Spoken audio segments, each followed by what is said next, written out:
Okay, I like to tell everybody I make amazing wood-fired pizzas on my home little gas grill. One, I do what everybody does. I have a well-used 16-inch heavyweight pizza stone in here, right? You gotta have that. No making a pizza without one of those at home. But my real trick, and I'm sure that the manufacturer here would not like to see it, but what I do is I use split pieces of oak. So I keep a bucket of these near my grill. I go through one about every other pizza, and I put them on the flame just to the side of the stone. Well, at least that's the way I used to do it. And that works fantastic for me. I don't know about your grill, your equipment, whether or not the manufacturer is going to recommend it. I'm sure they will not.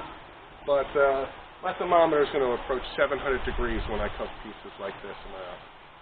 But I really got creative this week, and I did something new, which I really look forward to showing you, and here it's coming. All right, I like to think that I'm a creative individual. I'm a fairly handy person. And I came into possession of a used beer keg. Home brewer guy was cleaning out his house, getting rid of all of his homebrew equipment, and there was a couple of these kegs that were sitting in there, and they were very old, and they required quite a bit of cleaning, but I took one of them and made my new gas grill pizza oven.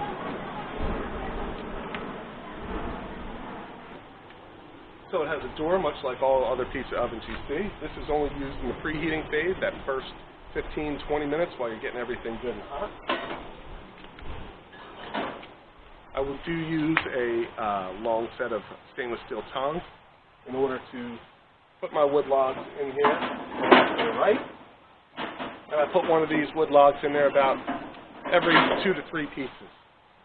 The reason why I can get up to 3 pieces on these is it cooks so hot and so fast. Cannot wait to demonstrate this to you. So, I'm going to go over briefly the build. I used both halves of the keg when I cut it. It is double layered. I do not weld. I don't have a welder. I certainly don't weld stainless. So it is bolted together in a few places. Standard 2.36-inch chimney flue pipe off Amazon. This build cost me about $30, while I did have the benefit of having a keg. So if you look at the shape of every other pizza oven that you'll see out on the market, they all have that same barrel kind of shape, which allows the flame to come up over top. But I'm entering and exiting the oven from the side of the barrel, which is fine. As I keep the wood in the back, the bottom of the barrel allows the flame to come over. I cannot wait to show you how quickly and how excellently this cooks some pizzas. It's going to be awesome. Let's do it.